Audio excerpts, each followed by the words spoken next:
بخاری صاحب، راجہ صاحب، تمام معزز حاضرین، ابھی عبدالشکور صاحب نے آپ کو ہسٹوریکل پرسپیکٹو بتایا مسئلہ فلسطین کا، لیکن میں سب سے پہلے سراج الحق صاحب کا شکریہ بھی ادا کروں گا، ان کو مبارکباد بھی دوں گا کہ اس مسئلے پر پاکستان میں جو سب سے زیادہ پبلک کی موبلائزیشن ہے اس میں انہوں نے اور ان کی جماعت نے بڑا اہم کردار ادا کیا۔ ویسے تو اس ایشو پہ تمام پاکستان کے مبادلہ فکر جو ہے وہ ایک پیج پہ تھے، لیکن انہوں نے جو کراچی میں اور پشاور میں اور پھر اسلام آباد میں انہوں نے جو اجتماعات کیے وہ تاریخی اجتماعات تھے۔ اور یہ بات میں اس لیے کہہ رہا ہوں کہ میرا یروشلم میں کچھ جو فلسطینی صحافی ہیں ان سے رابطہ رہتا ہے، اور انہوں نے خاص طور پر نہ صرف شکریہ ادا کیا بلکہ جو کراچی میں آپ کا جو مارچ تھا اور پھر جو آپ کا پشاور میں مارچ تھا اس کی جو تصاویر ہیں، ویڈیوز ہیں، وہ انہوں نے یروشلم سے انہوں نے ان کو پوسٹ کیا سوشل میڈیا پہ اور شکریہ ادا کیا۔ پتہ نہیں وہ آپ لوگوں نے دیکھی ہوگی نہیں دیکھی ہوگی کیونکہ وہ عربک لینگویج میں تھی، لیکن وہ بہت اس سے ان کو حوصلہ ملا، اور خاص طور پہ جو ابھی کچھ دن پہلے جو پشاور میں جو آپ کا جو ملین مارچ تھا وہ بہت ہی زبردست تھا۔ اور یہ تو میں نے جماعت اسلامی پاکستان کا شکریہ ادا کیا ہے، جماعت اسلامی اسلام آباد کا بھی ایک بہت خصوصی طور پر شکریہ ادا کرنا ہے، نہ صرف یہ کہ انہوں نے اس اجتماع کا اہتمام کیا بلکہ کچھ ہفتے پہلے جب اشرف سرائی صاحب کا انتقال ہوا بلکہ ان کو شہید کیا گیا جموں میں، تو جماعت اسلامی اسلام آباد نے یہاں پر ان کی غائبانہ نماز جنازہ کا اہتمام کیا، اور اس پر بھی الطاف صاحب مجھے سری نگر سے بہت سے جو لوگ ہیں انہوں نے اس پر شکریہ بھجوایا، تو میں نے سوچا کہ آپ کو خود مل کر آپ کو بتاؤں گا، تو ابھی اجتماع میں شکریہ جو ہے میں آپ تک پہنچا رہا ہوں۔ یہ ایک دو ایسے ایشوز ہیں پاکستان میں، ایک کشمیر کا ایشو ہے، ایک فلسطین کا ایشو ہے، جس پر کہ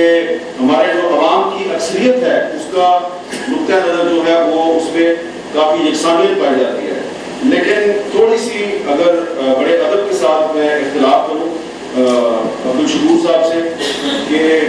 وہ کہہ رہے تھے کہ پوری پاکستانی قوم جو ہے وہ فلسطین کے ایشو پہ یکجا ہے، تو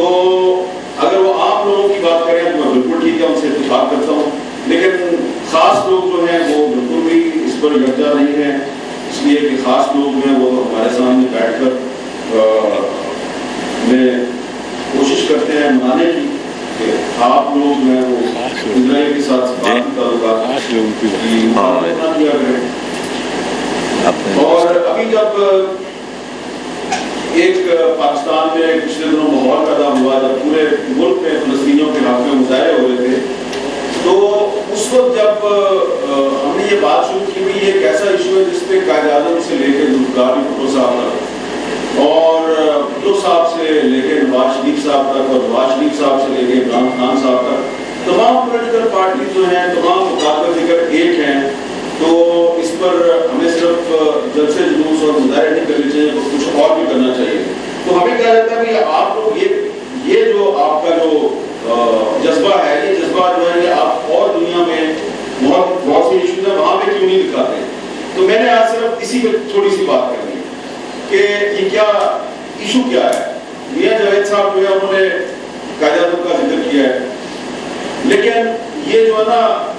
فلسطین کا جو مسئلہ ہے یہ کشمیر کے مسئلے سے زیادہ پرانا مسئلہ ہے۔ کشمیر کا جو مسئلہ ہے وہ تحریک آزادی کشمیر ہے، یہ تو 1931 میں شروع ہوئی ہے، لیکن جو فلسطین کا مسئلہ ہے اس پر آل انڈیا مسلم لیگ جو ہے یہ 1917-1918 سے اپنے سالانہ اجتماعات میں قراردادیں منظور کر رہی ہیں، اور یہ نسل در نسل جو ہے یہ ہمیں منتقل ہو رہا ہے مسئلہ فلسطین، مسئلہ کشمیر، اور ہمیں آج فلسطین کے مسئلے کا تو پتہ ہے، لیکن شاید ہمیں سے بہت کم لوگوں کو پتہ ہے کہ فلسطین کے مسئلے پر آل انڈیا مسلم لیگ کے پلیٹ فارم سے پہلی آواز ایک خاتون نے بلند کی تھی، اور وہ خاتون کون تھی؟ مولانا محمد علی جوہر اور مولانا شوکت علی کی والدہ بی اما، انہوں نے جو دسمبر 1917 میں جو آل انڈیا مسلم لیگ کا ایک سالانہ اجتماع ہوا تھا، اس میں پہلی دفعہ انہوں نے یہ اپنا ان کا پیغام جو ہے وہ جاری کیا گیا. اس میں انہوں نے کہا، ابھی اس وقت اسرائیل نہیں بنا تھا، انہوں نے کہا کہ یہ جو برطانوی حکومت کی طرف سے یروشلم میں صہیونیوں کو جو سہولتیں دی جا رہی ہیں، اس کی ہمیں مذمت کرنی چاہیے، اور یہ جو سرکار برطانیہ نے ہمارے ساتھ جو وعدے کیے ہیں یہ اس وعدوں کو توڑ رہے ہیں. یہاں یہ آغاز تھا. اور پھر وہی جو بی اما ہے، ان کے جو برخوردار تھے مولانا محمد علی جوہر، جو قلم کے بھی مجاہد تھے اور اپنے کردار کے بھی مجاہد تھے، انہوں نے ایک تقریر کی تھی کراچی میں اس ایشو پہ، جس پر ان کو گرفتار کیا گیا تھا. اور پھر یہ جو مسئلہ ہے یہ بار بار جو ہے یہ مسلم لیگ اور قائد اعظم اٹھاتے رہے. اور جب 1931 میں علامہ اقبال یروشلم گئے، مسجد اقصی میں انہوں نے 6-7 دن گزارے، تو وہاں پر ان کے میزبان تھے مفتی امین الحسینی صاحب، جو مفتی اعظم فلسطین تھے. اب آج ہم بھول چکے ہیں مفتی اعظم فلسطین مفتی امین الحسینی صاحب کو. یہ فلسطین کی تحریک مزاحمت کے بانی ہیں، اور ان کی جو قبر ہے وہ بیروت میں ہے. اور مجھے اعزاز حاصل ہے، میں نے وہاں پر ان کی قبر پر فاتحہ خوانی کی. اور جب میں نے ان کی قبر پر فاتحہ خوانی کی اور ان کا جو کردار ہے اور ان کے بارے میں ڈیٹیلز جب میں نے تلاش کرنی شروع کی، تو مجھے یہ پتا چلا کہ مفتی امین الحسینی صاحب کا علامہ اقبال سے بھی تعلق تھا، ان کا قائد اعظم سے بھی تعلق تھا. اور بعد میں جب پاکستان بن گیا تو وہ چودھری غلام عباس صاحب جو ہمارے کشمیر کے ایک رہنما تھے، ان کے ساتھ لائن آف کنٹرول پر گئے، اور وہاں پر جا کے انہوں نے اس عزم کا اظہار کیا، ہم فلسطین کو بھی آزاد کروائیں گے، ہم کشمیر کو بھی آزاد کروائیں گے. تو یہ جو مفتی امین الحسینی صاحب ہیں، ان کی درخواست پر، ان کی تجویز پر علامہ اقبال وہاں پر گئے یروشلم، اور وہاں پر انہوں نے ہاتھ اٹھا کے اس عزم کا اظہار کیا کہ ہم اپنے مقامات مقدسہ کو آزاد کروائیں گے. اور پھر یہ مفتی صاحب کی خط و خطابت قائد اعظم سے مستقل طور پر رہتی تھی، اور مفتی صاحب کے درخواست پر مسلم لیگ نے سب سے پہلے 16 مئی 1930 کو ہندوستان میں یوم فلسطین منایا. اور اس کے بعد پھر ہر سال یوم فلسطین منایا جاتا تھا. اور 1938 ایک ایسا سال تھا کہ جب آل انڈیا مسلم لیگ نے سال میں 3 دفعہ یوم فلسطین منایا. ایک دفعہ 8 فروری کو، پھر 31 جولائی کو، پھر 26 اگست کو. اب یہ کیوں ایسا ہو رہا تھا، یہ بڑی انٹرسٹنگ بات ہے کہ قائد اعظم نے فلسطین فنڈ قائم کیا ہوا. تو جب وہ یوم فلسطین مناتے تھے تو وہ فلسطین فنڈ کے لیے چندہ اکٹھا کرتے تھے، اور پھر وہ خود اپنے خاص قابل اعتماد آدمی کو رقم اکٹھی کر کے تو وہ بھجواتے تھے مفتی امین الحسینی صاحب کو. اور سیکنڈ ورلڈ وار میں کیا ہوا کہ مفتی امین الحسینی صاحب جو ہیں وہ جو جرمن حکومت ہے، انہوں نے اس سے درخواست کی کہ آپ ہمیں ہماری خدمات حاصل کریں، آپ کا اور ہمارا دشمن ایک ہے. اور پھر وہ وائس آف جرمنی سے وہ عربی میں تقریریں کرتے تھے صہیونیوں کے خلاف. تو ان کو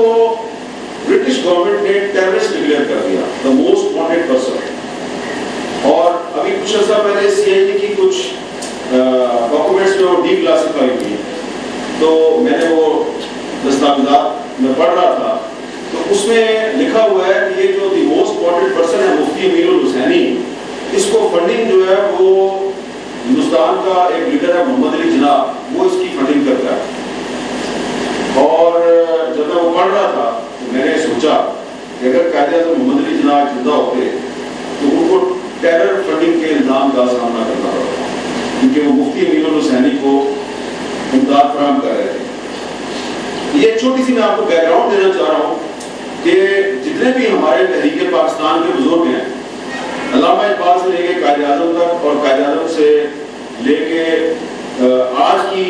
آج کے دور میں جتنے بھی ہمارے بڑے سیاستدان ہیں، سارے کے سارے جو ہے وہ اس ایشو پہ ان کی ایک ہی رائے ہے. لیکن بدقسمتی سے ہمارے ملک میں ایسے لوگ موجود ہیں جو کہ ہمارے ملک کی کمزور اکانومی کو بنیاد بنا کر، ہمارے ملک کے اور جو مسائل ہیں ان کو بنیاد بنا کر ہمیں یہ کہتے ہیں کہ جناب آپ اسرائیل کو اگر تسلیم کر لیں تو آپ کو بڑا فائدہ ہوگا. ہماری کوئی ان کے ساتھ کوئی ایسی دشمنی تو نہیں ہے. ہم یہ کہتے ہیں جناب کہ جس طرح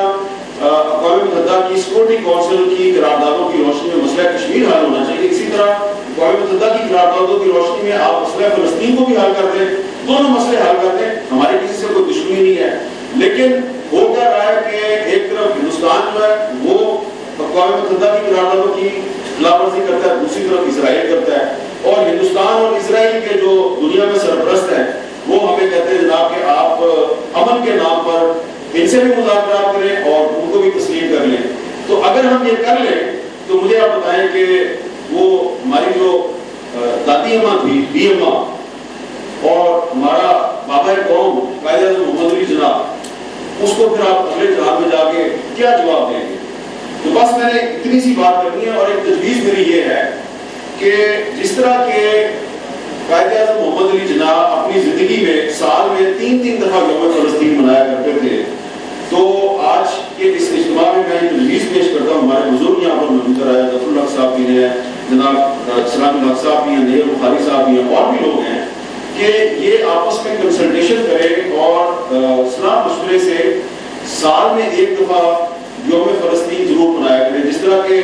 قاضی حسین احمد صاحب نے ایک سلسلہ شروع کیا تھا، 5 فروری کو ہم نے یوم یکجہتی کشمیر منانا شروع کیا تھا. تو اسی طرح سال میں 1 دن جو ہے وہ ایسا رکھیں کہ پوری قوم اس دن یوم یکجہتی فلسطین منایا کرے. اور یوم یکجہتی فلسطین اس لیے منایا کرے کہ جو فلسطین کی تحریک مزاحمت کے بانی تھے مفتی امین الحسینی صاحب، انہوں نے بانی پاکستان قائد اعظم کے ساتھ مل کر ہندوستان میں بار بار یوم فلسطین منایا. تو اگر ہم یوم کشمیر مناتے ہیں تو یوم فلسطین بھی منانا چاہیے. فلسطین اور کشمیر کا آپس میں بہت گہرا تعلق ہے. فلسطین کی تحریک مزاحمت کے بانی مفتی امین الحسینی صاحب نے لائن آف کنٹرول پر کھڑے ہو کر یہ دعا کی تھی اور اس عزم کا اظہار کیا تھا کہ ہم کشمیر کو آزاد کروائیں گے، کشمیریوں کے ساتھ ہیں. اور ہمارے جو شاعر مشرق علامہ اقبال ہیں، انہوں نے یروشلم میں مسجد اقصی میں کھڑے ہو کر کہا تھا کہ ہم مسلمانوں کے مقامات مقدسہ کو آزاد کروائیں گے. تو علامہ اقبال نے جو وعدہ اور جو عزم مسجد اقصی میں کھڑے ہو کے کیا تھا، ہمیں اس کا بھی پاس کر رہے ہیں. اور مفتی امین الحسینی صاحب نے لائن آف کنٹرول کے علاقے عباس پور میں کھڑے ہو کر جو وعدہ کیا تھا کہ ہم، اور جو عزم کیا تھا کہ ہم کشمیر کو آزاد کروائیں گے، ہمیں اس کو بھی یاد کرنا ہے. تو لہٰذا فلسطین اور کشمیر کا آپس میں بہت گہرا تعلق ہے، اس کو یاد رکھنا چاہیے. میری درخواست ہے کہ یوم فلسطین منانے کے لیے آپ لوگ اس کوئی 1 دن جو ہے اس کا فیصلہ کر لیں اور اس کا اعلان کریں. بہت بہت شکریہ. جزاک اللہ خیر. بہت بہت شکریہ.